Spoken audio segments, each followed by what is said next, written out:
Hello everyone, welcome to Science Veda. This is part 7 of chapter 5 of class 12 biology.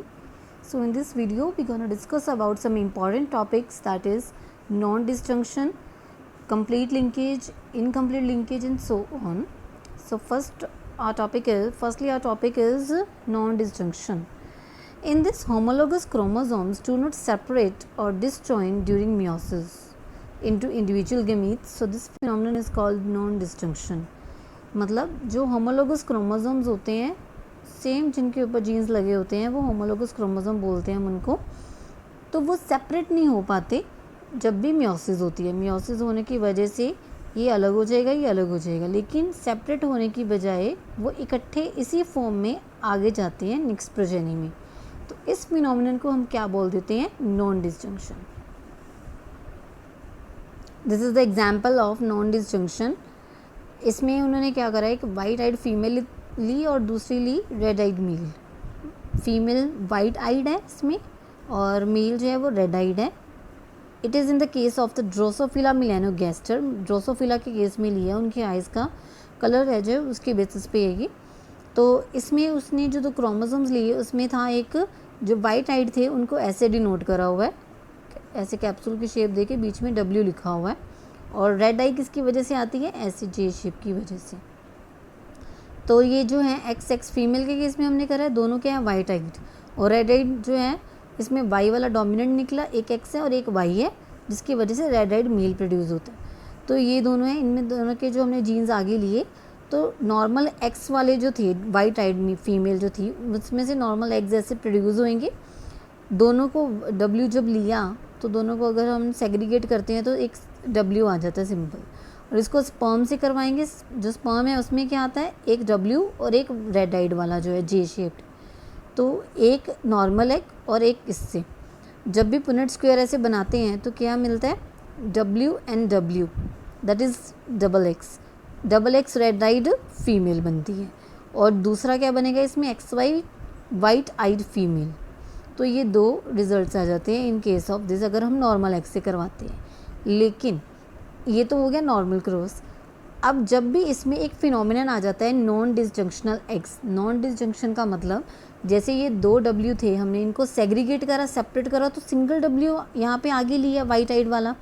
तो अगर हम उनको separate ना करें, उसमें एक फिनोमिनन आ जाए, दैट इज़ नॉन डिसजंक्शन. अभी मैंने बताया कि दो क्रोमोसोम जो हैं अगर तो वो सेग्रीगेट होते हैं तो अलग अलग कॉम्बिनेशंस बनते हैं, लेकिन अगर एज इट इज़ ही जाएंगे तो न्यू कॉम्बिनेशंस बनेंगे. दैट इज़ WW नलो एक्स जिसको हम बोल देते हैं. तो इसमें क्या होएगा? ये पूरा का पूरा कॉम्बिनेशन है. इसको किसके साथ करवाया? स्पर्म्स के साथ, ये वाले W एंड जो रेड आइड था उसके साथ. तो इसमें क्या बनेगा? 3 आ जाएंगे W फर्स्ट केस में. तो ये हो गया XXX सुपर फीमेल, जो कि यूजुअली डाई कर जाता है आफ्टर द बर्थ. सेकेंड आ जाएगा XXX WW और एक रेगे वाला आ गया एक्सेप्शनल वाइट आइड फीमेल. मतलब एक्सेप्शनल केस होएगा इसका, एक अलग करेक्टर्स होंगे इसके. नलो एक्स के साथ करें, मतलब जो एक्स जो है रिप्रेजेंट नहीं करती उसके साथ करा हुआ है. तो दूसरा क्या आएगा? W only. नलो एक्स मतलब कोई भी कॉम्बिनेशन नहीं होएगा, अकेले ही आएंगे ये. XO exceptional red eyed male. और जो लास्ट वाला होएगा वो भी अकेला आएगा, दैट इज़ YO कॉम्बिनेशन है, जो कि एग्जिस्ट ही नहीं करता, डाई मर जाता है, डेथ हो जाती है उसकी. तो ये अलग से कॉम्बिनेशन बनेगा. तो ये होता है अगर नॉन डिसजंक्शन हो रही है, फिनोमिनन वहाँ पे प्रेजेंट हो रहा है. तो जैसे हमने जेनेटिक डिसऑर्डर्स करे थे डिफरेंट, क्रोमोसोमल डिसऑर्डर्स करे थे हमने डिफरेंट, तो उसमें एक किसी में एक्स क्रोमोसोम जो है वो ज़्यादा आ जाता है या 2 ज़्यादा आ जाते हैं या एक कम आ जाता है, तो वो नॉन डिसजंक्शन की वजह से होता था, इसलिए. Now the next topic is linkage and recombination. Dihybrid cross in Drosophila to study linkage and recombination. तो मेंडल ने क्या करा था, एक डाईहाइब्रिड क्रॉस बना के देखा था ड्रोसोफिला में, जिससे हम ये दो फिनोमिना स्टडी कर पाते थे easily, that is linkage and recombination. Thomas and Morgan discovered the basis of variations. जो मॉर्गन था उसने वेरिएशंस जो थी उसका बेस डिस्कवर करा था, दैट सेक्सुअल रिप्रोडक्शन प्रोड्यूस्ड, कि जो सेक्सुअल रिप्रोडक्शन होती है वो होती है, प्रोड्यूस करी जाती है. He worked on fruit flies का दूसरा नाम क्या है? ड्रोसोफिला मेलानोगैस्टर. तो ये आपको मेंशन करना ज़रूरी है कि अगर ये क्रॉस आया या फिनोमिनन आया तो किस में ये एक्सप्लेन करा था. He chose Drosophila because of the following reasons. तो सबसे पहले ये क्वेश्चन आता है 1 या 2 मार्क्स में कि ड्रोसोफिला को ही उसने क्यों चूज़ करा, उसमें ऐसे कौन से कैरेक्टरिस्टिक्स प्रेजेंट थी। सबसे पहले they were suitable to grow on synthetic medium in laboratory. Lab में वो किसी भी आर्टिफिशियल मीडियम में उसको ग्रो कर सकते थे, इस वजह से। Second, their life cycle is complete in 2 weeks. 2 हफ्तों में इसका लाइफ साइकिल कंप्लीट हो जाता था, तो वो एडल्ट बन जाता था, इजीली उसको स्टडी कर पाते थे। Single mating produces many progeny flies. एक ही मेटिंग से बहुत सारी प्रोजेनी फ्लाइज जो थी वो प्रोड्यूस होती थी, जिसकी वजह से जब चाहे वो जितने मर्जी कैरेक्टर्स हर एक में स्टडी कर पाते थे। Clear differentiation of sexes, properly पता चलता था कि मेल कौन सा है, फीमेल कौन सा है, इजीली डिस्टिंग्विशेबल होते थे वो। Hereditary variations clearly visible with low power microscopes, और जो वेरिएशंस आ जाती थी हेरिडिटी की वजह से वो लो पावर माइक्रोस्कोप्स में भी इजीली विजिबल होती थी, तो इजीली वो स्टडी कर पाते थे उनको। अब जो मॉर्गन्स एक्सपेरिमेंट था उसमें उसने क्या करा था, dihybrid cross was carried out on fruit flies. सबसे पहले उसने फ्रूट फ्लाइज पे डाईहाइब्रिड क्रॉस करके देखा, yellow bodied white eyed females. तो उसने ये कॉम्बिनेशन लिया, एक तो उसने देखा कि येलो बॉडी है, दूसरा वाइट आइड फीमेल्स हो, were crossed with the brown bodied and red eyed males के साथ। मतलब येलो और वाइट का ये कॉम्बिनेशन ले लिया। दूसरा उसने जो लिया that was brown and red eyed. Brown और रेड आइड को हम कैसे लिख सकते हैं, ऐसे वाई पॉजिटिव लेके और डब्ल्यू पॉजिटिव लेके, तो ऐसे डिनोट हम कर सकते हैं। ये येलो वाइट वाला कॉम्बिनेशन हो गया, ये वाइल्ड टाइप होगी उसकी। F1 प्रोजेनी वॉज obtained विच वर इंटरक्रॉस्ड। तो जो उसकी F1 प्रोजेनी आती है उसको इंटरक्रॉस करके देखा। F2 progeny was obtained and F2 ratio was observed. फिर F2 प्रोजेनी आई उसके बाद और उसकी रेशो जो है वो ऑब्जर्व करी। F2 ratio was observe to be significantly different from 9:3:3:1। जो F2 रेशो आई थी वो डिफरेंट थी, जो यूजुअली हम रेशो स्टडी करते हैं इसमें आती है, दैट इज़ 9 डाईहाइब्रिड क्रॉस की, दैट इज़ 9:3:3:1, लेकिन इससे वो डिफरेंट आई as observed in Mendelian dihybrid cross. So explanation of deviation from Mendelian ratio. तो जो मेंडल ने जो क्रॉस करा था उसकी रेशो इतनी आती थी, लेकिन मॉर्गन ने जो स्टडी करा था ड्रोसोफिला में उसमें रेशो डिफरेंट आई, तो वो इसकी एक्सप्लेनेशन दी हुई है आगे कैसे डिफरेंट आई। Genes involve are located on X chromosome. इसने क्या स्टडी करके बताया कि जो जीन्स हैं वो कहाँ पे प्रेजेंट है, मोस्टली एक्स क्रोमोसोम के ऊपर, दोनों में होते हैं क्योंकि वो मेल में भी और फीमेल में भी। Then when 2 genes are located on the same chromosome the proportions of parental gene combinations were much higher than those of the non-parental। जब भी उसने देखा कि 2 जीन्स जो हैं सेम क्रोमोसोम पे प्रेजेंट है, ऐसे क्रोमोसोम लगे हैं, इस पे एक यहाँ पे जीन्स प्रेजेंट है, एक यहाँ पे जीन प्रेजेंट है। The proportions of parental gene, जो पेरेंटल जीन पेरेंट्स में जो जीन है उसका कॉम्बिनेशन ज़्यादा आ रहा है than those of the non parental, जो पेरेंट्स से नहीं आए। Linkage physical association of genes on a chromosome, मतलब जब उसके साथ क्रोमोसोम के साथ ऐसे फिजिकली लगे हुए हैं जीन्स, उसको हम क्या बोल देते हैं, लिंकेज। और रिकॉम्बिनेशन क्या होता है, non parental gene combination. Parents के ऊपर ऐसे लगे हुए हैं तो लिंकेज, और अगर नॉन पेरेंटल जीन है तो वो रिकॉम्बिनेशन उसको बोलते हैं। This is the first cross. इसमें उसने पेरेंटल लिए येलो वाइट, येलो बॉडीड थे और वाइट आइड थे। दूसरी वाइल्ड टाइप ली थी ब्राउन वाली। तो इसमें क्या करा उसने, क्रॉसिंग ओवर करवाई। This is in case of the female and this is in case of the mail.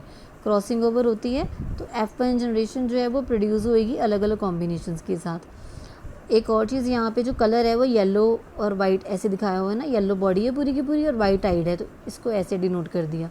और यहाँ पे क्या था, ब्राउन के लिए तो यहाँ पे ये कलर यूज़ करा हुआ है। जो वाई पॉजिटिव है वो इस तरह से ब्राउन बॉडीड हो जाएंगे और रेड आइड आ जाएंगे। तो जब इसका कॉम्बिनेशन करते हैं तो कॉम्बिनेशन में क्या होता है कि एक वाई डब्ल्यू वाला कॉम्बिनेशन बन जाता है, एक वाई पॉजिटिव डब्ल्यू पॉजिटिव वाला, दूसरा वाई डब्ल्यू अगेन और एक रेड आइड वाला। तो इसमें जो ये प्रोड्यूस होएगा तो ये डोमिनेंट टाइप का होता है, इसकी वजह से ये अपने आप को रिप्रेजेंट करेगा इन दोनों के केसेस में। ये नहीं रिप्रेजेंट करेगा बल्कि ये करेगा, तो इसकी वजह से कौन सी टाइप आ गई, इसकी वाइल्ड टाइप। और यहाँ पे ये डोमिनेंट है और ये रिसेसिव है, तो येलो और वाइट आइड आ जाएगा इसमें। तो पेरेंटल की जो रेशो बनती है दैट इज़ 98.7%, और रिकॉम्बिनेंट्स जो बनी है, रिकॉम्बिनेंट मतलब दोनों डिफरेंट है, तो उसमें कितने रिकॉम्बिनेंट्स आए 1.3%। ये नॉन पेरेंटल में होता है और ये पेरेंटल में होता है। आगे ही F1 जनरेशन का पेरेंटल कैसे बना, जैसे कि ये दोनों प्रेजेंट थे तो ये वाइल्ड टाइप होएगी। अगेन इसमें वाइट आइड है वैसे तो, लेकिन ब्राउन बॉडीड है और रेड आइड है, तो ये वाइट टाइप है क्योंकि ये पार्ट जो है वो that is dominant in nature. इसी तरह से अगर ये प्रेजेंट होएगा तो ये इसमें डोमिनेंट होएगा येलो वाइट, और अगर दूसरा कॉम्बिनेशन बनाएंगे तो उसमें येलो वाला आएगा क्योंकि ये पार्ट डोमिनेंट है वाई वाला इसमें, दैट्स वाई। तो ये इसकी फर्स्ट रेशो तक आप चाहो तो कर सकते हो फॉर द एग्ज़ाम्स। इससे ज़्यादा अगर आप करना चाहो तो कर सकते हो, वही कॉम्बिनेशंस बनाए हुए हैं, लेकिन जो हमारा टॉपिक है वो यहाँ तक भी एक्सप्लेन हो जाता है। Next is recombination. रिकॉम्बिनेशन जो होती है वो दो तरह की होती है, एक लो रिकॉम्बिनेशन होती है, एक हाई रिकॉम्बिनेशन होती है। Low recombination it occurs when genes on the same chromosomes are tightly linked, मतलब सेम क्रोमोसोम के ऊपर जीन्स लगे हैं वो बहुत ही टाइटली लिंक्ड है, एक दूसरे से बहुत ही ज़्यादा क्लोजली पड़े हुए हैं वो। और हाई कॉम्बिनेशन में, रिकॉम्बिनेशन में क्या होता है, occurs when genes on the same chromosomes are loosely linked, बहुत ही लूजली दूर दूर पड़े हुए हैं ऐसे। लो रिकॉम्बिनेशन में क्या आ जाता है, genes white and yellow are tightly linked and show only 1.3% recombination, जो हमने अभी एग्जाम्पल करा है। और इसमें आप एग्जाम्पल दे सकते हो वाइट और मिनिएचर का, जीन्स जो है वो वाइट आते हैं, मिनिएचर आते हैं, loosely linked and show 37.2% recombination. इसका एक जो क्रॉस है वो अलग से स्टडी कर सकते हो आप, बिल्कुल ऐसा ही होता है, बस रिकॉम्बिनेशन की परसेंटेज का फ़र्क आ जाता है due to their dominance nature. Complete and incomplete linkage. अब कंप्लीट और इनकम्प्लीट लिंकेज में क्या डिफरेंस है, लिंकेज भी दो तरह की, जैसे कि रिकॉम्बिनेशन हमने करा है हाई एंड लो होती है, वैसे ही लिंकेज भी दो तरह की, कंप्लीट और incomplete. If linkage is complete there should be parental combinations and no recombination, मतलब सिर्फ पेरेंट्स का कॉम्बिनेशन होना चाहिए और कोई भी आगे उसका रिकॉम्बिनेशन नहीं होएगा, तो वो लिंकेज जो होती है वो कंप्लीट होती है। मॉर्गन ने कंप्लीट लिंकेज जो रिपोर्ट करी थी that is in case of the Drosophila, उसने भी सेम फ्रूट फ्लाई में करी थी। When an ordinary male wild fly with grey body and normal wings were crossed with female having black body and vestigial wings in F1, hybrids were all grey bodied. जो hybrids आए थे वो सारे grey bodied के थे, पहली वाली जो उसने ली थी ब्लैक बॉडी की जगह ग्रे बॉडी आती क्योंकि वो डोमिनेंट नेचर की थी, एंड नॉर्मल विंग्ड आते थे उसके। But when F1 male is test cross with recessive female parent, तो टेस्ट क्रॉस का मतलब क्या होता है, किसी भी रिसेसिव पेरेंट के साथ उसको क्रॉस करवा देना। तो F1 को जब किसी भी रिसेसिव फीमेल पेरेंट के साथ उसने क्रॉस करवाया तो दो तरह के इंडिविजुअल्स आए F2 जनरेशन में, जबकि 4 एक्सपेक्टेड थे उसमें। So these 2 types of were grey bodied and normal wing and black bodied and vestigial wing in equal number. एक ग्रे बॉडी वाला आ गया, एक ब्लैक बॉडी वाला आ गया, दस इंडिकेटेड द कंप्लीट लिंकेज। मतलब रिकॉम्बिनेशंस नहीं बनने चाहिए, हाइब्रिड्स नहीं बनने चाहिए, प्योर आती है जब फॉर्म तो उसको हम क्या बोल देते हैं, linkage, complete linkage. Next is the case of incomplete linkage. अब इनकम्प्लीट लिंकेज में क्या था, produce new combinations of the genes in the progeny due to the formation of chiasma और crossing over. So this comes as a 1 mark question. Define chiasma. Chiasma क्या होता है, crossing over होती है, जब भी क्रोमोसोम्स वैसे सिंगल पड़े होते हैं तो रिकॉम्बिनेशन या फिर इनकम्प्लीट लिंकेज होनी होती है तो वो आपस में क्रॉसिंग ओवर ऐसे करके रखते हैं। तो ये जो क्रॉसिंग ओवर होती है फॉर्मेशन ऑफ क्याज्मा बोलते हैं इसको, in between the linked genes present on the homologous chromosomes. So when in sweet peas a cross is made between blue flower and long pollen. इसमें भी एक एग्जाम्पल ले लिया उन्होंने, एक ले लिया ब्लू फ्लावर और उसके पोलन जो थे वो लॉन्ग फॉर्म के थे, with red flower and round pollen. Red colour था दूसरे का, पोलन ग्रेन का, और दूसरे वो राउंड शेप के थे। F1 expected blue flower and long pollen heterozygous condition is got. तो उसमें क्या जो आते हैं फर्स्ट F1 जनरेशन में क्या आ जाता है, ब्लू फ्लावर और लॉन्ग पोलन आ जाता है हेट्रोजाइगस कंडीशन में, मतलब हाइब्रिड फॉर्म में आ जाता है। मैंने अभी बताया है, अगर तो प्योर फॉर्म आती है तो उसको बोलते हैं कंप्लीट लिंकेज, और अगर रिकॉम्बिनेशंस आ जाते हैं, हाइब्रिड्स बन जाते हैं बीच में, जैसे 1:2:1 करी है हमने, तो अगर ऐसे हाइब्रिड्स बन जाते हैं तो उसको क्या बोल देते हैं, इनकम्प्लीट लिंकेज। तो ये होता है new combinations in the progeny appeared, जो जितने भी न्यू कॉम्बिनेशंस आते हैं वो आते हैं due to the incomplete linkage. In this case cross that is incomplete linkage, तो इसमें एक ब्लू फ्लावर लॉन्ग पोलन है और एक रेड फ्लावर राउंड पोलन है। तो blue B, long pollen capital L 2 times है, रेड फ्लावर के लिए स्मॉल बी और राउंड पोलन के लिए स्मॉल एल। तो इनका आगे सेग्रीगेट करा, गैमीट्स बन गए B L capital and small B L. F1 generation में क्या आएगा, capital B small B capital L small L, तो ये बन गया हाइब्रिड। तो अब ये जो हाइब्रिड बना है इसका क्या है, फिनोटाइप क्या होएगा इसका, ब्लू, क्योंकि यहाँ पे बी डोमिनेंट है, L L that is long क्योंकि एल डोमिनेंट है। तो हाइब्रिड केस में बना लेकिन ब्लू लॉन्ग निकला है। तो टेस्ट क्रॉस जब हम करवाते हैं, टेस्ट क्रॉस का मतलब ये जो F1 जनरेशन आई है इसको क्रॉस करवाओ किसी भी रिसेसिव से। तो यहाँ पे रिसेसिव कौन सा है, रेड फ्लावर। F1 जो ये आया result that is B B L L, इसको करवाया रिसेसिव वाले के साथ, स्मॉल बी स्मॉल एल के साथ। गिमीट्स क्या निकले, capital B capital L capital B small L और स्मॉल बी कैपिटल एल और एक ये वाला। तो ये 4 कॉम्बिनेशंस निकलते हैं। जब जीन के कॉम्बिनेशंस बनेंगे, इनके आगे पुनेट स्क्वायर बना के देखेंगे तो ऐसे निकलते हैं ये, या सिंपल क्रॉस करा के आप देख सकते हो। तो एक बनेगा capital B small B capital L small L. तो ऐसे ही 4 कॉम्बिनेशंस बनेंगे। जो ये है इसमें बी कैपिटल है, डोमिनेंट नेचर का है, तो ब्लू लॉन्ग बनेगा, एक ब्लू राउंड बनेगा, एक रेड लॉन्ग और एक रेड राउंड। तो इसमें रेशो देखो इस तरह की आ रही है। तो ये जो बने हैं कॉम्बिनेशंस, एक तो बन गया ऐसे वाला डोमिनेंट वाला, एक बन गया रिसेसिव वाला, लेकिन बीच में हाइब्रिड्स बन गए। तो ये सारा केस किसका हो गया, इनकम्प्लीट लिंकेज का। अगर इनकम्प्लीट लिंकेज ना होती, पूरी लिंक मतलब वो टाइटली ऐसे प्रेजेंट ना होते, तो क्या होना था, यहाँ पे कंप्लीट लिंकेज होनी थी, तो सिंगल प्योर उसकी फॉर्म आनी थी। लेकिन इनकम्प्लीट लिंकेज की वजह से उसकी जो है ऐसे हाइब्रिड फॉर्म आ गई। सिग्निफिकेंस ऑफ लिंकेज, अब जो लिंकेज है उसकी इंपॉर्टेंस क्या है, ये होता क्यों है प्रोसेस, सारी phenomenon. Linkage does not permit the breeders to bring the desirable characters in one variety. लिंकेज की वजह से क्या होता है कि जो भी cross,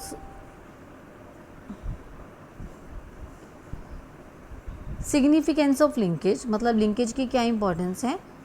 linkage does not permit the breeders to bring the desirable characters in one variety, मतलब एक ही वैरायटी में जो भी क्रॉस करवा के देख रहा है उसको डिजायरेबल करेक्टर्स नहीं मिल पाते ड्यू टू द लिंकेज, क्योंकि वो पास में पड़े होते हैं ऐसे, क्योंकि वो क्रॉसिंग ओवर करके रखे होते हैं हमेशा, तो उसमें रिकॉम्बिनेशन आने के चांसेस ज़्यादा होते हैं। डिजायरेबल करेक्टर्स जो होते हैं वो कम आते हैं। Link characters are maintain for generations, अब जो लिंकेज की वजह से जो करेक्टर्स आ गए हैं वो अगली जनरेशन के लिए मेंटेन करके रखते हैं, because linkage prevents the incidence of recombination, क्योंकि लिंकेज की वजह से जो रिकॉम्बिनेशन है वो नहीं आ पाता, लेकिन वो जो करेक्टर्स हैं वो मेंटेन रह जाते हैं फॉर द न्यू जनरेशन। तो ये इसकी इंपॉर्टेंस है, ये एग्जाम्स में 1 या 2 मार्क्स में क्वेश्चन आता है। इसके अलावा एक 1 मार्क का क्वेश्चन हो रहा है, define marker genes. Marker genes क्या होते हैं, sometimes a few qualitative characters such as grain colour, कुछ जैसे करेक्टर्स ले ली, ग्रेन का कलर कैसा है, लीफ शेप कैसी है, करोला का कलर कैसा है, get linked to some quantitative characters. तो इसकी वजह से हिंट किसका मिलता है कि क्वांटिटेवली उसमें जो करेक्टर्स हैं वो कैसे प्रेजेंट है, such as number of flowers कितने हैं उसमें, सीड्स का वेट कितना है, या लिंट लेंथ कितनी है उसकी। So these genes are called the marker genes. Marker genes मतलब अगर हमने किसी चीज़ की हाइट पता करनी है तो वो मार्क लगा देते हैं कि हाँ इससे ज़्यादा ग्रो करा तो हमें पता चल जाएगा, तो वो मार्क कर लेते हैं। ऐसे ही क्वांटिटेटिव करेक्टर कितना उसमें और इंक्रीज़ हो रहा है, ये किसकी वजह से पता चलता है, मार्कर जीन्स की वजह से। In cotton Corolla colour is marker for lint index, मतलब कॉटन में जो उसका जो आगे लिंट इंडेक्स आना है, मतलब उसकी हाइट कितनी है या उसका मास कितना प्रेजेंट है वहाँ पे कॉटन में, वो करोला कलर जो है वो एज अ मार्कर वहाँ पे काम करते हैं। राइस का अगर एग्जांपल लें, green colour is marker for its yield, मतलब उसका यील्ड कितना आना है तो ग्रेन के कलर से पता चल जाता है। Marker genes are also found in plants like sorghum, zea etcetera. Marker genes are of great significance to plant breeders, जो भी प्लांट को ग्रो कर रहे हैं उनके लिए बहुत इंपॉर्टेंट है, क्योंकि इससे पता चलता है कि उसकी ग्रोथ आगे कितनी होएगी या कितनी क्वांटिटी में होएगी, तो ये मार्कर जीन्स के थ्रू पता चल सकता है इजीली। तो यहाँ पे आपका चैप्टर अब कंप्लीट होता है। Thank you. For more videos, subscribe to the channel Science Veda.